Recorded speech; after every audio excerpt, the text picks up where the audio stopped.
Now, let's face it, bad parking can drive even the most patient of motorists or even passengers round the bend.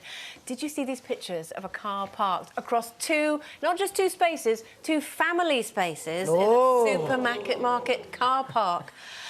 Oh, well, angry shoppers decided to teach the car's driver a lesson by leaving notes all over his windscreen. Well, I say his. Could have been a her, Nadia.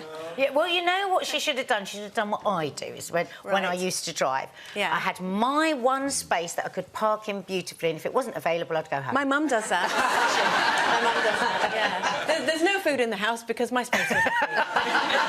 How dare you photograph my car? How dare you? You wouldn't do that, would Actually, you? I'm going to hold my hand up here. I'm always in a rush, and I think I'm a pretty good parker, but I kind of go a bit like that sometimes, you know, like...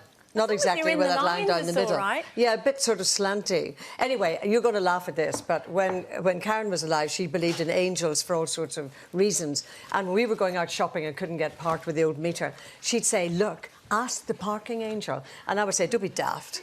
Well, anyway, now that's what I do. And last week in Sevenoaks, where I live, I had to go up to the bank and it was lashing with rain. And I heard myself, all by myself, going, parking angel, you've got to get me a space outside the bank. Guess what? A man drove out and I drove in. So it works. I see you asking your parking angel, Jane. Yes, I'm more of a parking devil. I mean, not that one. I've got an obsession with parent-child. So when I go to my local supermarket, they've got the parent-child spaces right by there, and you get people parking there that haven't got a child. And I see them get out of their car, and I'm there like that, and I watch them, and I go, excuse me, you appear to have forgotten your child. I do. I get really uppity about it, because then somebody arrives with a baby, and there's nowhere for them to park, and they're, you know, hauling their child. Would you leave a note? Would you go as far as leaving a note? I look good in uniform. I wish I was more like you, because I actually had an incident that occurred in a parking situation, shall we say, and I wasn't brave enough to confront, so I left a note. Basically what happened, have you seen the film Fried Green Tomatoes at the Whistle Stop Cafe?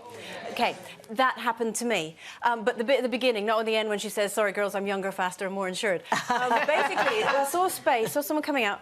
Now, I did what you do. You pull ahead, indicator on, reverse lights on, just waited. And the person in reverse drove away. Somebody else came in from behind and took my... And I was like, unforgivable. so it was a man. And he got out of the car, and he did that thing, was he got out and didn't look. So he knew what he'd done. So I always have a little notebook in my bag.